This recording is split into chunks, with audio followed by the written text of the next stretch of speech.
তুচ্ছ ঘটনাকে কেন্দ্র করে মানুষের যে দুর্ভোগ হয়েছে, রাস্তায় যে দৌড়াদৌড়ি, এটা আমরা আশা করছি না।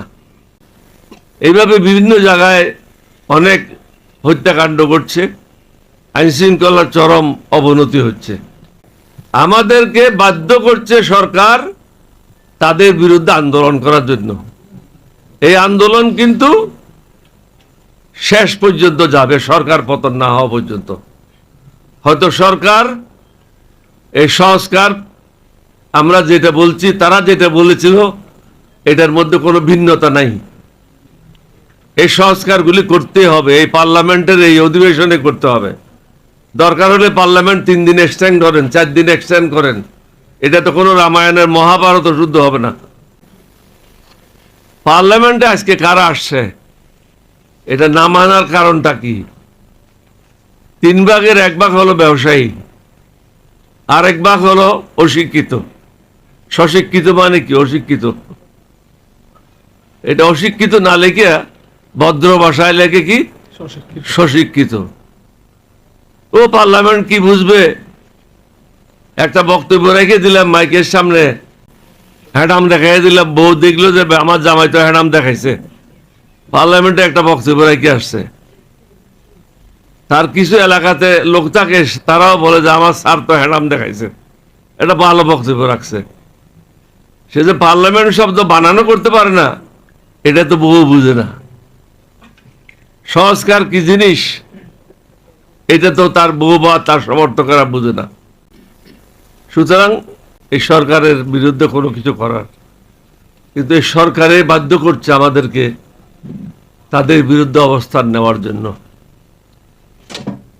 সংস্কারটা আপনারা যদি এখানে শুনেছেন, জামায়াতের সেক্রেটারি জেনারেল খুব বিস্তারিতভাবে ব্যাখ্যা করেছে।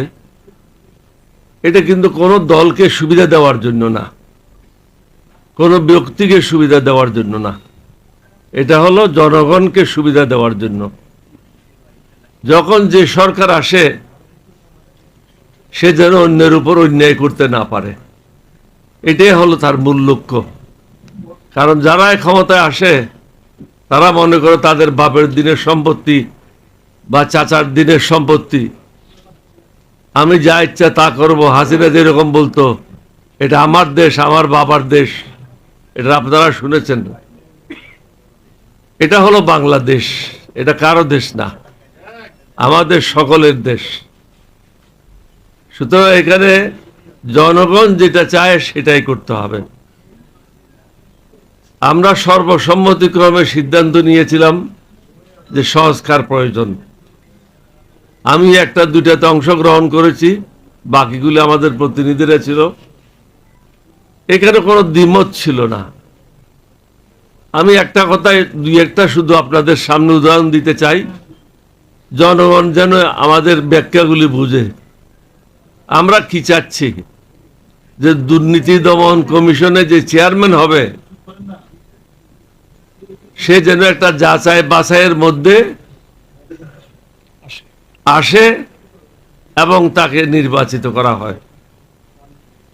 যারা মেম্বার হবে তাদেরও যেন যাচাই বাছাইয়ের মাধ্যমে ওখানে পদায়ন হয়। একইভাবে পাবলিক সার্ভিস কমিশন, জুডিশিয়ারি, সব কিছু যেগুলি বাদ পড়েছে, এইগুলি আমরা চেয়েছি একটা যাচাই বাছাই কমিটি হবে। এটা পার্লামেন্ট মেম্বারদের দিয়ে হতে পারে, আপার হাউসের মেম্বারকে দিয়ে হতে পারে।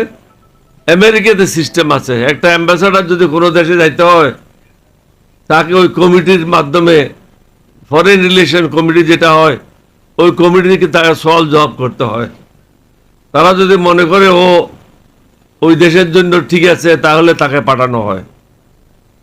আমরা তো আর আমেরিকান সিস্টেমে যেতে চাই নাই, আমরা চেয়েছি একটা ন্যায়ের সিস্টেমে যাওয়ার জন্য, মানুষের সুবিধার সিস্টেমে যাওয়ার জন্য।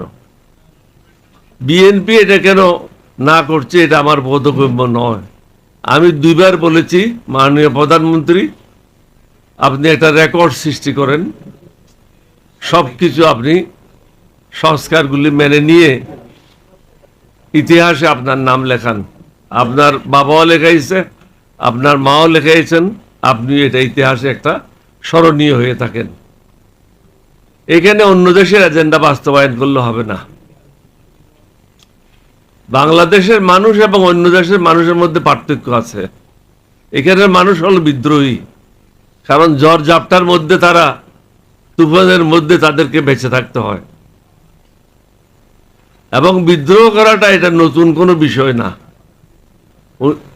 1757 সালেও যে বিদ্রোহ করেছিল সেও বাঙালি ছিল। 1971 সালেও আমরা পাকিস্তানের বিরুদ্ধে বিদ্রোহ করেছি। এরশাদের বিরুদ্ধে আমরা আন্দোলন করে এরশাদকে পতন করেছিলাম।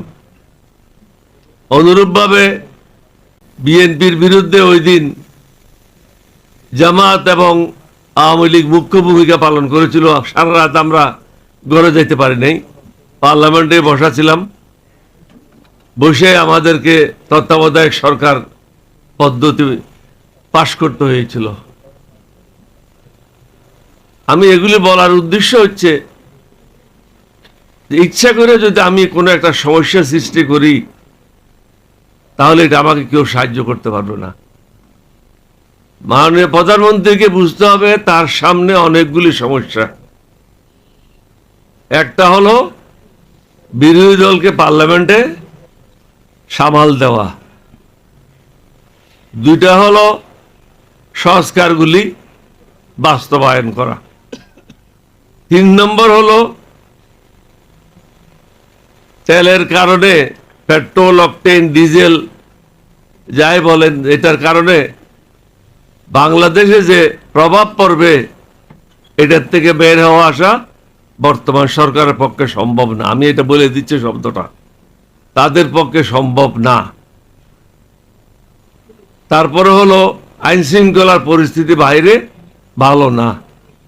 জামায়াতের আমির সাহেব, সেক্রেটারি জেনারেল সাহেব বললেন কালকে চট্টগ্রামে তুচ্ছ ঘটনাকে কেন্দ্র করে মানুষের যে দুর্ভোগ হয়েছে, রাস্তায় যে দৌড়াদৌড়ি, এটা আমরা আশা করছি না।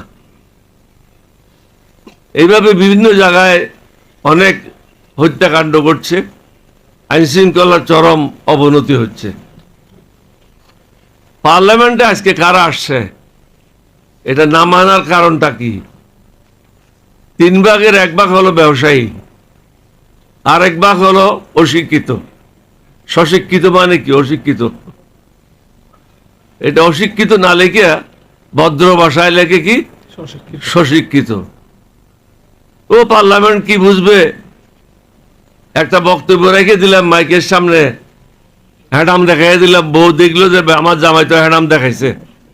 পার্লামেন্টে একটা বক্তব্য রেখে আসছে, তার কিছু এলাকাতে লোক থাকে তারাও বলে যে আমার স্যার তো হ্যাডাম দেখাইছে। এটা ভালো বক্তব্য রাখছে।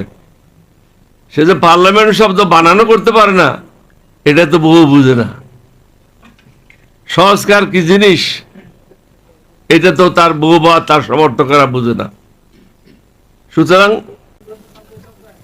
আমাদেরকে বাধ্য করছে সরকার তাদের বিরুদ্ধে আন্দোলন করার জন্য। এই আন্দোলন কিন্তু শেষ পর্যন্ত যাবে, সরকার পতন না হওয়া পর্যন্ত। হয়তো সরকার এই সংস্কার, আমরা যেটা বলছি তারা যেটা বলেছিল এটার মধ্যে কোনো ভিন্নতা নাই। এই সংস্কারগুলি করতে হবে, এই পার্লামেন্টের এই অধিবেশনে করতে হবে। দরকার হলে পার্লামেন্ট 3 দিন এক্সটেন্ড করেন, 4 দিন এক্সটেন্ড করেন। এটা তো কোনো রামায়ণের মহাভারত শুদ্ধ হবে না। 7 দিন এক্সটেন্ড করে এটা শেষ করেন।